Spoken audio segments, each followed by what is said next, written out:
तकरीरों में मुस्कुराती और असल जिंदगी में रोती, Venus of Indian cinema, Madhubala की कहानी। तेरे लब अब भी मशहूर दुनिया में मिसालों की तरह। Venus of Indian cinema, Madhubala का जिक्र आते ही आंखों के सामने उस अनुपम सुंदरी और अनूठी अदाकारा का हसीन शहीन चेहरा घूम जाता है, जिसमें नरगिस की शोखी, गीता बाली का अल्हड़पन, नूतन की नमकीनियत, मीना कुमारी की नज़ाकत, सुरैया की नफासत, साधना की मासूमियत, वहीदा की सादगी और बैजंती माला के थिरकन सबका अस्तित्व था।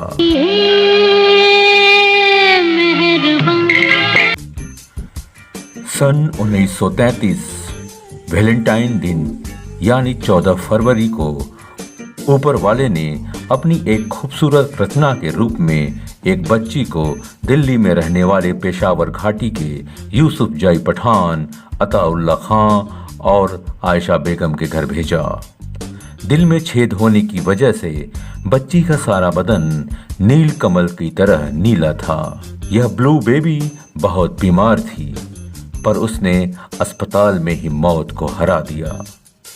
अपने 11 भाई बहनों में 5वें नंबर पर जन्मी इस बच्ची का पूरा नाम था बेगम मुमताज जहान देहलवी। ऐसा कहा जाता है कि एक कश्मीरी फकीर ने भविष्यवाणी की, इस बच्ची के माची के नूर है, यह बहुत कामयाब होगी और शोहरत कमाएगी, पर इसकी मौत जमा होगी। बेबी मुमताज को बचपन से ही फिल्में देखने का बहुत शौक था। वह अपनी माँ के सामने नृत्य और फिल्मी किरदारों की नकल बखूबी करती थी। परिवार के रूढ़िवादी ख्यालों के कारण बेबी मुमताज को स्कूली शिक्षा नहीं मिली। फिर भी घर पे रहकर उसने उर्दू, हिंदी और अपनी मूल भाषा पश्तो को पढ़ना लिखना सीख लिया। पिता अताउल्ला खां दिल्ली में रिक्शा चलाते थे। पैसे की बहुत तंगी थी, किसी तरह गुजर बसर होता था। एक दिन वे किसी काम से मुंबई आए तो बेबी मुमताज भी साथ में आई।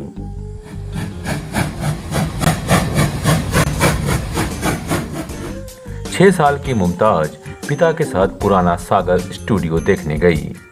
स्टूडियो का रंग बिरंगा वातावरण नन्ही आंखों का आकर्षण बन गया।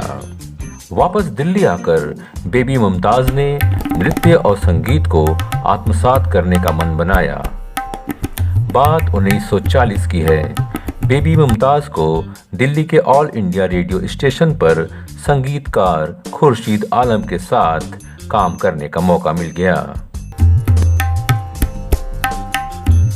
यहीं पर बॉम्बे टॉकीज के महाप्रबंधक राय बहादुर चुन्नीलाल से मुलाकात हुई और चुन्नीलाल ने बेबी मुमताज की विलक्षण प्रतिभा को देखकर उसे मुंबई आने का सुझाव दिया। उस वक्त film production company Bombay talkies में बसंत फिल्म बनाने की तैयारी चल रही थी।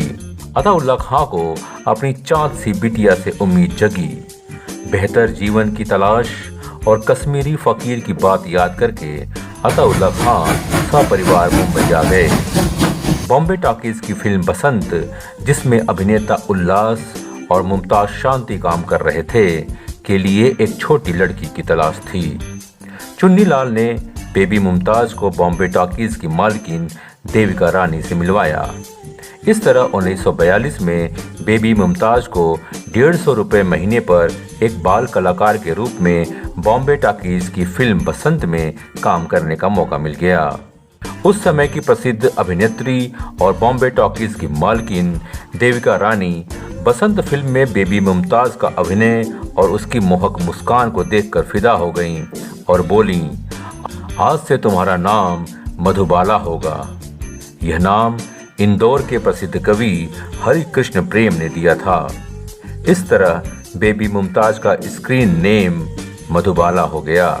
देविका रानी ने बेबी मुमताज को अपने बैनर बॉम्बे टॉकीज की फिल्म ज्वार भाटा जो दिलीप कुमार की पहली फिल्म थी, में काम करने की पेशकश की, पर किसी कारण से यह फिल्म हाथ से छूट गई। अताउल्ला खान और उनका पूरा परिवार बेबी मुमताज की कमाई पर ही आश्रित था।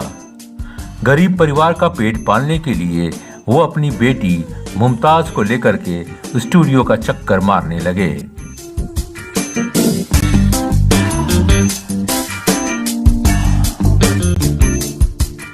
मेहनत रंग लाई और 300 रुपए महीने पर रंजीत स्टूडियो में काम मिल गया।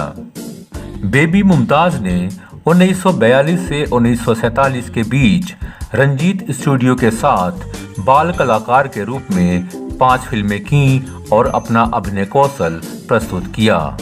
ये फिल्में थीं मुमताज महल, धन्ना भगत, पुजारी, फुलवारी और राजपुतानी। फिल्म धन्ना भगत और पुजारी में बेबी मुमताज ने गाना भी गाया।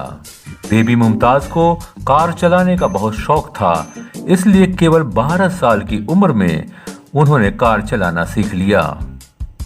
दिलचस्प बात यह है कि बेबी मुमताज की दोस्ती उस दौर की दूसरी प्रसिद्ध बाल कलाकार बेबी महजबी से हो गया। बेबी महजबी और कोई नहीं बल्कि मीना कुमारी थीं। दोस्तों, इस वीडियो में आपने देखा कि कैसे दिल्ली से आई बेबी मुमताज बनी मधुबाला। अगले भाग में आप देखेंगे मधुबाला कैसे बनी फिल्म नायिका और कैसे बनी इंडियन सिनेमा की सौंदर्य देवी।